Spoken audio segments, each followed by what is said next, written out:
Yeah, so we're starting the year off right.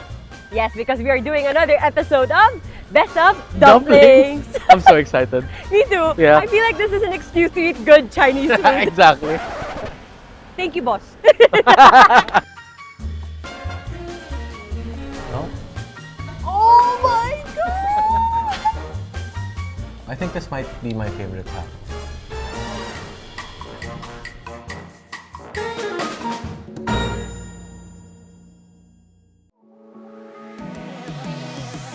So we have 3 locations to go to. When we were thinking about the locations too, not specific but budget in mind. Yes. So we're gonna start things off more affordable but obviously still very comforting, still very filling. One that's in the middle, pwedeng Yeah. pang family, pwedeng mag-isa. Yeah. Yung isa naman for upscale dining. Oo. Special location kasi to siya because it is Chinese New Year. It's a big thing for the Phil-Chai community and the Kaya. Chinese. So, kung si Meron Pasay. akong 300 1,000? pesos. Olap. Mahilig ba kayo sa siomai? Yes. Opo. Opo. Super. Actually! Oh my God! So kapag brand ng siomai, ano yung pinaka-favorite mong puntahan? Dimsum treats. I also like dimsum treats. Angkong. Yes, Dimsum angkong. treats. Tapos minsan kahit dyan lang, sa gilid-gilid. Sa mga kanta siomai po. Actually sa akin, mas favorite ko kapag walang brand. Dimsum treats. Sa akin po yung Siomai po. Siomaikel? Saan yung Siomaikel? Kapit-bahay mo Sa ba may yan? Sa may Espanya lang. Okay. Kala ko, pinsan mo. Si Siomaikel. I love Angkong actually. Angkong. Angkong, yes. So we're gonna start things off more affordable, tipong siomai rice vibe. So again, it doesn't cheapen the actual food. It just means it's more affordable kahit araw-araw. Not advisable pero kahit araw-arawin mo. Let's be real, inaraw-araw natin yun at some Yeah, point. in college, araw-araw siomai rice. So we're gonna go to Angkong's. Maraming nag-recommend nun and you know, I wanna see what's it all about. I'm excited. I've never tried it before. Me too, Yeah. actually. So, a lot of people mentioned Angkong. They also mentioned dim sum treats. I think we passed it by driving towards Yeah, here. because there's a lot of branches nearby. There's like a rivalry on Oh. social. Is it social media? Social media between dim sum treats and Angkong. But a lot of them mentioned kanto siomai also. That's true. Pero yung mga kanto siomai na yun nasa 40 to 50. That is a pretty And big it's like difference. siomai rice. Yeah. Right? Yeah. I And mean, as a student, gusto mo naman talaga yung nabubusog ka. Yeah, Like, it's I good, guess- nabubusog ka, and it's cheap. quick, good taste, quick satisfaction, bang for your buck type Yeah. of meal. Maybe we should start with a steamed one. Of course, we should start with the classic pork and shrimp siomai. Okay. As a student, I really enjoyed my siomai rice with a lot of like chili garlic oil, soy sauce, calamansi, because that alone is already ulam. Yeah. So I can have more sauce, more rice, less siomai, and I'd be even more full. Cheers. Oh, you see it. It tastes like my student days. You know what? That's not bad. If you had this with super warm rice, fresh out of the steamer, it's really not bad. Anyway, Next. we're gonna go try this one. Amazing. I like Japanese siomai. I know a lot of people have mixed feelings Classic. about Japanese siomai. I just don't like how the nori sticks to your, in between your teeth. That's true. But as students, does that matter? That's true. Yeah. Of course. Ano kung pagkasama mo, crush mo, or nililigaw mo. Hey! So one thing you'll notice is they use the same filling for everything. It's just that they add something to it. Like this one, nori yung wrap niya, tapos may kani. Yung regular siomai has mushrooms in it. And I'm assuming it's the same as the fried. Yung quail egg lang yung hindi pa natin nakikita. Now it's time. Ooh! Is there actually a whole quail egg inside? Yeah. Whoa! First time to have quail egg Cheers. siomai. Cheers. See, it's not that bad when it's warm. No? It's really good. It's quite surprising too. Wait, with Angkong Dimsum, all their meals are the same price except the Japanese siomai. The quail egg one is really good. Right? It's pretty good. There's It's like- there's a play of texture inside because of the quail egg. Yeah, yung whites niya. When you eat it warm, it feels like it's super creamy because of the yolk inside. The charm of quail egg inside the siomai. Why did I never have that growing Yeah. up? What? Or maybe it's more of a Filipino student thing. Maybe. Okay, next. The fried one. We have the fried one. Well, you can A see lot- it's not dry, which is a big plus. A lot of the students mentioned that they love fried siomai more than steamed. I see it. Yeah. But I'm still a steamed siomai kind of guy. Me too. So I get why the students also like this kind of siomai because even just the wrapper is already ulam. Yeah. That's why I'm super curious with dim sum treats. Maybe we'll just try it sometime. Anyway, we're going to Ying Ying Tea House. Ying Ying Tea House. Next stop is in the heart of Chinatown. Ying Ying Tea House has been a Binondo favorite among Filipino and Chinoy locals, known for generous portions, affordable prices, and good Chinese food. Today, we sit down with Aunt Josephine to find out what makes their dumplings special. Thank you for welcoming it here. Thank you po. Ginagawa kasi namin, nag-explore kami sa inyo mga best dumplings, recommendations. And itong place nyo was one of the most mentioned at least. Thank you. And I heard you just celebrated your 18th year? Or Coming 18 years. oh, when? When is it? It's February 11. Oh, that's so So, good! Yes. soon na po. That- Starting natin kasi dito, hindi natin kalain na makiklik siya. Kasi medyo nasa side view siya, nasa corner that siya. Pero meron kasi akong restaurant before. Nag-start kami sa President Grand Palace. Then we have a Ying. Tapos this time is my own restaurant. So, puro restaurant kami, family. Yeah. So Ying is your family best? It's a family. No, this time is my brother, my youngest brother. Siya yung may-ari. So, this is mine.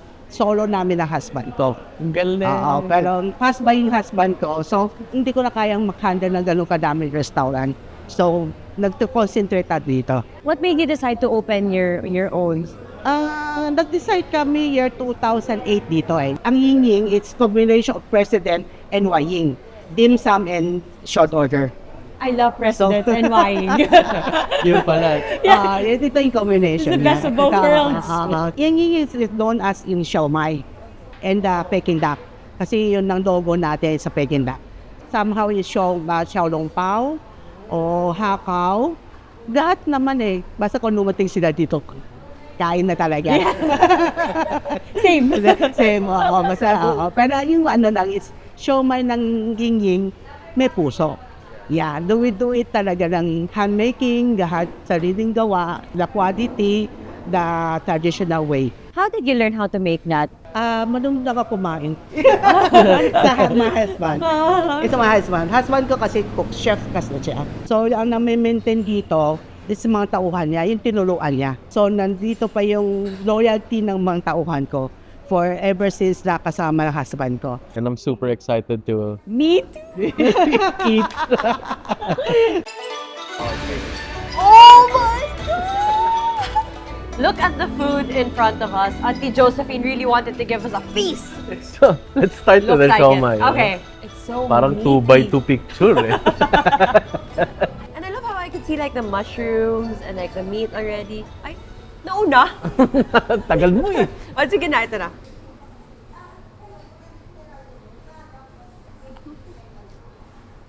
I love it when there's like chunks. It's very meaty, savory.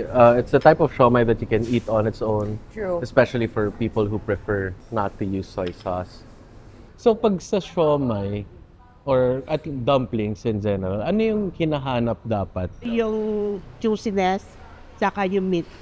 Kasi marami sa atin ng siomai, it's almost rare na sa ating talagang pulong pork and shrimp. And you make that every morning? Every day. And how many siomais would you produce each day? Would you know the number? 5,000 more than mga doon. This one's really good, huh? I know, and it's very juicy. Like, look at it. It's shining. It's glistening. And it's not because of fat, it's not because of oil, it's not because of extenders, it's because of the juiciness of the meat. I itself. understand now why they produce like 5,000 pieces a day and people would order takeout and When you say frozen siomai. 5,000 nga, isipin mo maliit. Eh. Oo. Ganun naisip ko, pero ito lalaki. 2x2. Next, we will try their xiaolong pao. So when people think of dumplings, just to tell the audience that dumplings is like Alright. meat wrapped in a dough, right? No, yeah. Most of the time, dough Yeah, talaga. dough. Sometimes it's force meat, like mixed. chopped up. Minsan buo, like The chong fan. the chong fan, it's like whole shrimps. Because people always get confused between dim sum, dumplings, Yeah. xiao long pao for the Right, like. you're right. Actually, one of the things I learned super late in my life is that when you say dim sum, it's not pertaining to just siomai. It pertains to the small orders that are in steam baskets too. And then I love dumplings that. is what you said. Their xiao long pao is very filled. Okay, one of my favorites, the hakao. Really? This is your favorite one? Hakao. Hakao. Yeah. What do you love about hakao? It's the juiciest dumpling for me. It's never dry. What I love about hakao is when the wrapper is thin, but then there's like a Right. big piece of shrimp inside. Like this. Unang kagat, shrimp agad. Fun fact, the Chinese really like to eat like dim sum and dumplings during New Year because it brings prosperity. Also because the shape. Oh, because of the shape. Yeah, the shape is like the gold ingots that you see. Like the one that Buddha was holding. Yes, exactly. So it brings a lot of good luck for the New Year. I love chong fan. Me too. I feel like it's an underrated dim sum. So chong pan, it's vermicelli. Instead of the cut vermicelli, it's like the sheet, and then it's rolled with filling. Sometimes it's Meat, shrimp, sometimes asado. it's meat. Yeah, asado most of the time. Barbecue meat and It's sweet but not overpoweringly sweet. Right? I like the dipping sauce too. This is really good. Perfect. Another dumpling dish that we have is their This time it's fried. fried dumplings with their sweet and sour sauce.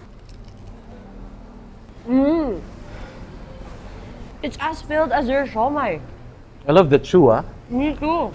So aside from yung dumplings natin, kung sasabihin nating destination restaurant ang Ying Ying, ano yung dapat mong orderin aside from the dumplings? Usually, ang order nila si Ying Ying mixed rice. Kasi ang kasama sa Ying Ying mixed rice is baked duck, chicken, asado, lechon, and salted egg. Oo, meron tayong mga pork cuts yun. Kasi ang Cantonese, meron talaga sila yung show laptong. Yung meron sila yung talagang special roasting. So, hindi mawawala sa menu yun. I know this technically isn't a dumpling, but because it's their best seller, Let us live our lives. we can't leave without trying it. I'll try it without sauce after.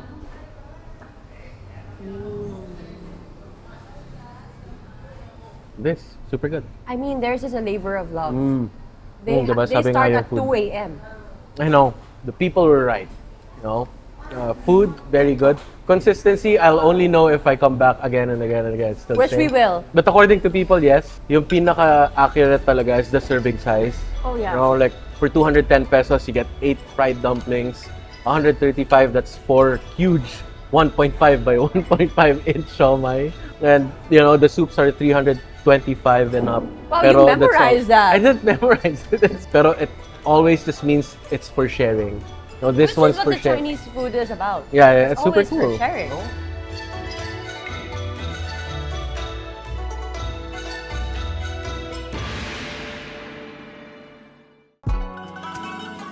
For our final stop, we head to Pasay to visit China Blue, a 2025 Michelin-selected restaurant known for their modern, creative take on Cantonese cuisine.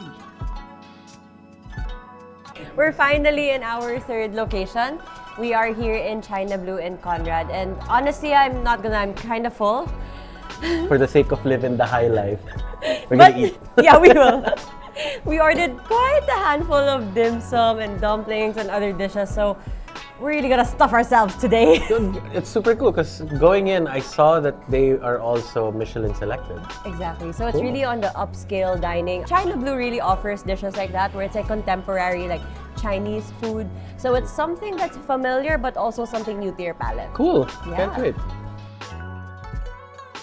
We have some dim sum that we ordered. We have their siomai with their scallop. Yeah, it's crazy. Fancy! Siomai with a good slice of scallop. And there's like fish eggs on top, right? So teach me, why is there 2 chopsticks? So there's 2 sets of chopsticks on your table so that you can use one to get your food and then the other one for you to use for consuming.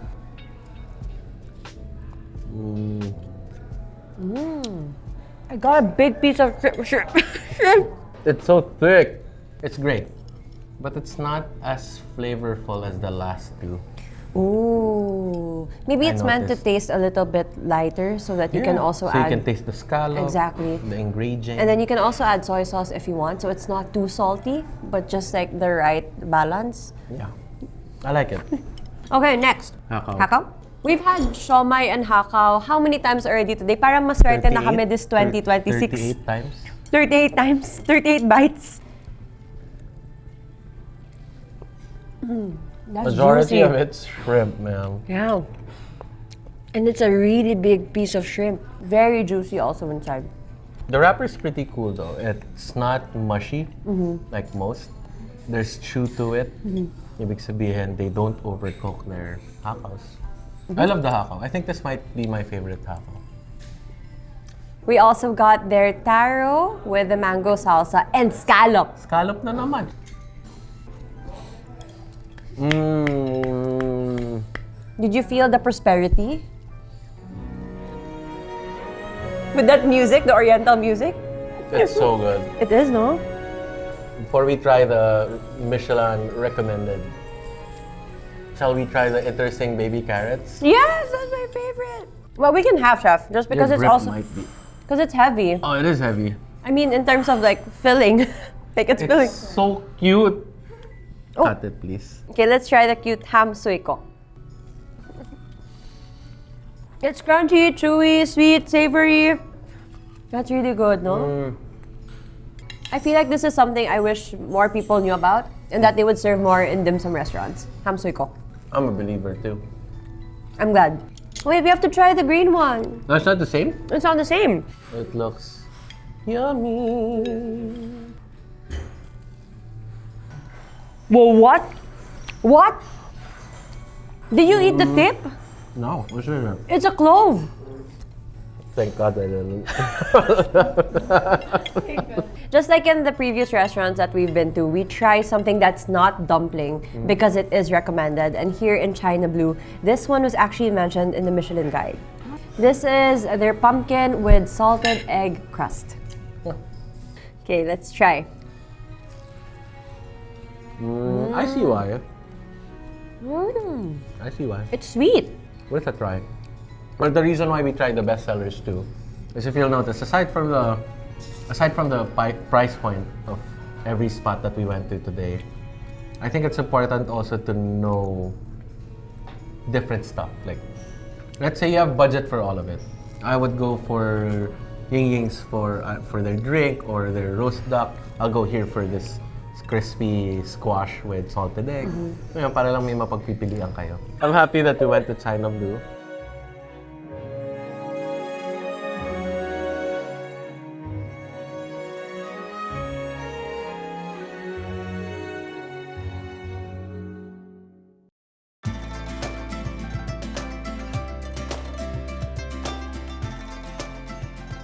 Okay, so we're done.